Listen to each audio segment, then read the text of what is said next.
두 번째는 이런 지혜를 가지고 있어야 됩니다. 뭐예요? 미래가 아니라 지금 이 순간이에요. 예수님이 해변에 다니시다가 그물을 던지면서 물고기를 잡고 있는 베드로와 안드레를 보셨습니다. 그때 예수님께서 이렇게 말씀하셨어요. 나를 따라오라. 내가 너희를 사람을 낚는 어부가 되게 하리라. 한참 바쁘게 일하는 중이에요. 지금 막 그물을 던지고 있다고요. 그런데 놀라운 일이 벌어졌어요. 마태복음 4장 20절에 이렇게 나옵니다. 그들이 곧 그물을 버려두고 예수를 따르니라. 그들이 곧 그물을 버리고 예수를 따르니라. 그들이 곧 그물을 버리고 예수를 따르니라. 그들이 바로 당장 지금 즉시 주님을 따랐다는 거예요. 주님 안 보이세요? 저 지금 그물 던지고 있어요. 바쁘다고요. 이거 그물 다 던지고요. 물고기 꺼내서 일단 오늘 하루 일당을 위해서 물고기 정리하고 그물 정리하고 그 다음에 주님 따를게요. 조금만 거기서 기다려주세요. 그렇게 하지 않았어요. 주님 안 보이세요? 저 지금 굉장히 바쁘다고요. 이건 제 생업이에요. 이해해 주셔야죠. 그렇게 하지 않았어요. 그들이 곧 그물을 버려두고 예수를 따르니라. 즉시 따랐다는 거예요. 지금 불러주신 그 시간이 굉장히 소중했다는 것을 그들은 알고 있었어요. 제가 30대 중반이었을 때 정말 열정적으로 목회했습니다. 새벽 기도 나가서 밤 10시, 11시에 거의 날마다 들어왔어요. 교회를 세우는 것이 중요했고요. 전도하는 것이 중요했습니다. 그러자 우리 두 딸과 막내 아들과 함께 시간을 보내는 적이 별로 없었던 것 같아요. 아이들이 놀러 가자고 하면 그때마다 제가 한 말이 뭐냐면 나중에 이 교회를 다 끝나고 나중에 좀 여유가 있으면, 특별히 목회자는 아이들하고 타임테이블이 다르게 돌아가거든요. 목회자는 월요일 날 쉴 때 아이들은 학교 가요. 가장 바쁠 때 금토 주일은 애들이 집에 있어요. 그래서 서로 보기가 힘들어요.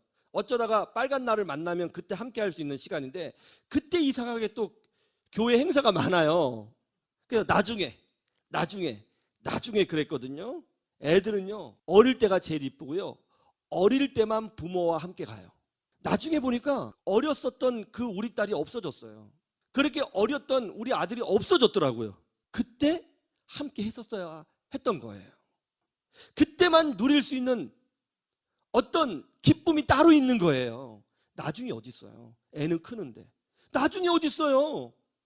뭔 나중? 지금 결혼해서 손주 낳는데요. 나중이 없더라고요. 지금이 중요한 거예요. 지금이. 신앙생활도 마찬가지예요. 주님, 제가 돈 많이 벌면 그때 봉사하겠습니다. 주님, 제가 좀 여유가 생기면 그때 헌신하겠습니다. 주님, 제가 좀 기회가 되면 그때 하겠습니다. 아니요. 내일을 확신할 수 있는 사람이 몇 명이나 돼요. 미래에 어떤 일이 있을지 우리는 모릅니다. 지금 이 순간, 하나님이 주신 이 순간이 제일 소중한 순간이에요. 이 순간을 놓치면 사실 내일 없어요. 이 순간 하나님이 주신 은혜를 받지 못하면 내일 못 받을 거예요. 이 순간 하나님께 쓰임 받지 못하면 내일 쓰임 받을 수 있을지 없을지 어떻게 알아요? 이 순간 하나님과 동행하지 못하면 내일은 없는 거예요. 지금 이 순간 하나님이 주신 시간을 기뻐하고 즐거워하고 감사하고 쓰임 받는 인생이 되어야 될 줄로 믿습니다. 세 번째, 성령으로 충만한 지금 이 순간이에요. 여기 보면 뭐 옆에 이렇게 돼 있어요. 그때 예수께서 뭐 하셨다고요? 기뻐하셨다라고 돼 있어요. 그때 예수께서 성령으로 기뻐하셨다. 그때 예수께서 성령으로 기뻐하셨어요. 예수님은 그때 바로 그 순간, 지금 이 순간 그때 기뻐하셨어요. 그런데 그냥 기뻐하신 것이 아니고 성령으로 기뻐하셨어요. 성령님은 우리에게 믿음의 확신을 주십니다. 성령님은 우리에게 큰 믿음을 주시는 분이세요. 성령님은 우리에게 영적인 지혜도 주십니다. 성령님은 우리에게 기쁨도 주신다는 것을 믿으시기를 주님의 이름으로 축원합니다. 여러분, 예수님의 사역은 고난의 사역이었어요. 예수님은 이 땅에 성육신, 인간의 몸을 입고 오실 때부터 고난으로 시작하셨습니다. 마구간에 태어나셨어요. 말 구유에 누이셨어요. 헤롯 왕이 죽이려고 해서 밤에 이집트로 피난 가셔야 했습니다. 예수님의 삶은 고난이었어요. 그리고 바리새인들과 유대 지도자들은 끊임없이 예수님을 모함하고 예수님을 공격했습니다. 그런 중에도 우리 예수님은 기뻐하셨다는 거예요. 어떻게 해요? 성령으로 기뻐하셨다는 거예요. 이 고난 많은 세상 속에서 우리가 어떻게 기뻐할 수 있어요?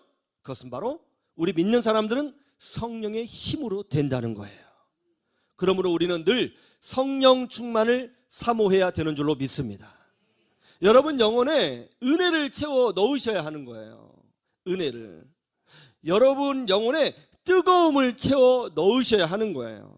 그러면 고난 중에라도 기뻐하면서 하나님께서 주시는 시간들, 하나님께서 주시는 순간순간들을 기뻐하며 사는 지혜를 얻게 되는 것입니다. 우리 노예 목사님 중에 홍 목사님이라고 있습니다. 제가 우리 홍 목사님 보고 정말 많은 은혜를 받았어요. 인품이 너무 좋으세요. 제가 여러 목사님을 만나봤지만 인품이 너무너무 진실하십니다. 그리고 항상 웃고요. 무엇보다도 주변 사람들을 기쁘게 해주려고 노력하는 분이에요. 그리고 후배 목사님들을 잘 돌봐주시는 그런 목사님입니다. 자전거 타고 막 전국 일주하고 막 그러세요. 그래서 사진 찍고, 그리고 이제 시간만 되면 교회 청년들을 데리고 막 설악산 올라가고 어디 올라가고, 그래서 꼭 사진을 찍어서 저한테 보내주십니다. 정상 등반하면. 정말 놀랍더라고요. 거기 막 이렇게 산도 올라가시고 항상 즐겁게 행복하게 사시고 주변 사람들을 행복하게 만들어주려고 하는 분이에요.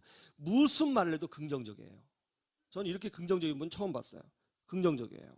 제가 홍 목사님 보면서 이런 생각이 들었어요. 야, 저렇게 밝게 사는 분이라면 어렸을 때 고난 없이 그냥 신학대학교 나와서 신학대학원 졸업하고 목사님 안수받고 목회하시는 분이시겠구나, 그렇게 생각을 했습니다. 그래서 대학교를 물어봤더니 아니나 다를까 총신대학교를 나오셨다는 거예요. 역시 내 생각대로 순탄하게 성장하셨구나 라고 생각을 했어요. 그런데 어느 날 홍 목사님하고 대화를 하다가 충격적인 이야기를 들었습니다. 고등학교 때 너무 삶이 어려워서 탄광에서 일하셨대요. 집이 탄광촌이었답니다. 그래서 막장에 들어갔대요. 그게 막장이잖아요. 고등학교 때. 고등학교 졸업 이유도 아니고 고등학교 때요. 얼마나 많은 사연이 있었을까요? 얼마나 많은 어려움이 있었을까요? 오죽하면 우리 막장이라고 그러잖아요. 인생 막장. 탄광 그 막장 안에 들어가셨을까요? 겉으로 보기에는 그런 모습이 하나도 없는데 그렇게 즐거워하시는 분이 과거에 그런 어려움이 있으셨더라고요. 저 깜짝 놀랐습니다. 어느 날 목사님 모임이 있어서 그 모임에 갔는데 그 홍 목사님이 거기 계셨습니다. 그런데 예배당 구석에서 조용히 기도하시는 모습을 제가 보게 되었는데요. 정말 하나님의 은혜를 사모하면서 기도하시더라고요. 정말 진심으로 간절히 기도하시더라고요. 목사님의 능력이 저기 있었구나. 우리는 기쁨을 유지하기 힘든 시대를 살아가고 있습니다. 쉽게 분노하고 쉽게 흥분하고 쉽게 비판하고 쉽게 낙심하는, 쉽게 절망하는 그런 시대에 우리가 살고 있어요. 그러나 우리는 이런 세상의 흐름에 끌려가서 우리의 인생을 허비하지 말아야 합니다. 그런 식으로 허비하면 안 되는 거예요, 여러분. 주님이 주시는 이 순간이 사실은 가장 좋은 축복이요 선물이라는 것을 알고 기뻐하며 감사하며 믿음으로 살아야 될 줄로 믿습니다.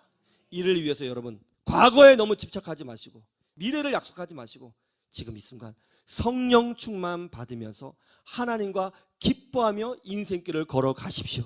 가장 복된 인생이 될 것입니다. 오늘 전도서가 우리에게 주는 영적인 지혜인 것입니다. 이 지혜로 복된 인생 되시기를 주님의 이름으로 축원합니다. 축원합니다.